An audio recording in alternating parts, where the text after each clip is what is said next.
John is coming through!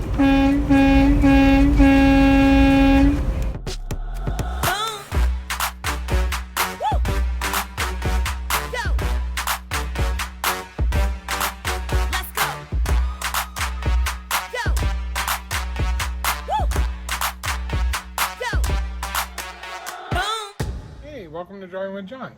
Today I wanted to show you the compilation of all the videos and photos I took while I was removing the DPF filter and housing and all the sensors. Thought you guys might be interested. I think there's also a clip in there where we were cleaning up the battery because it had been sitting for a while. So just thought you guys would be interested in that. Enjoy the video. What you're seeing here is the new DPF unit in the back of my car. And then we're gonna get to work. Basically, we had to remove the framework from the front, and we had to remove that. Right there is the dozer valve. We had to remove that and figure out what hoses went where. And then we moved on from there. We had it totally removed. That's a picture of that. Right below that, you'll see the knock sensor, which is what we worked on next. Removing that, I learned that it takes an O2 sensor wrench. There's also a computer module that goes along with that knock sensor, and it's mounted to the frame. It's all one unit. So this is me trying to fit my big old hands in there, figure out how to get that off of there. I did finally figure it out. It took me a little while to squeeze my hands back up in there with a wrench, as you can probably see right about here. That's me removing it.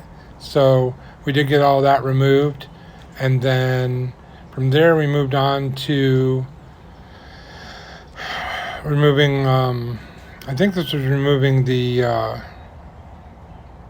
one of the stabilizing bars that run across the bottom down here. Had an issue with removing one of them. The bolts were pretty well rusted and locked into place. Nothing a little bit of grease and heat wouldn't take care of, but we did eventually get it out. And then from there, if I remember correctly, we moved on and we went to actually removing the whole unit. And that's the old unit coming out. It's all tied up and ready to go. And then we realized we couldn't fit under the truck. That's what picture that is. My son tried multiple times. He's a little smaller than me, but we're both pretty big guys. So we had to do it the old school way, as you see right here. We had to lay cardboard on the ground and lay on the ground to do it. This is him removing the brace unit in the back to drop it all down. We have the straps on it so it doesn't fall. And then you'll see here we have a jack under it too to stabilize it, to make sure that we can pull it out safely. So those bolts in the back, they were a pain also, but he did get them out. We had an impact wrench. In this clip, you'll see my son. I showed him how to clean them by doing the negatives.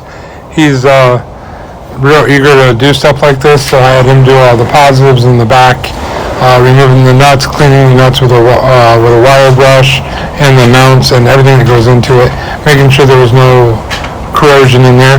We were about to jump start it, and we wanted to make sure all the connections were good so we get a good strong connection for the jump start. But then after this, we pretty much started the truck, and in future videos you'll see what happened. Not always good things, but you'll see what happened. I'll also have another video coming out where it's me cleaning the DPF filter itself.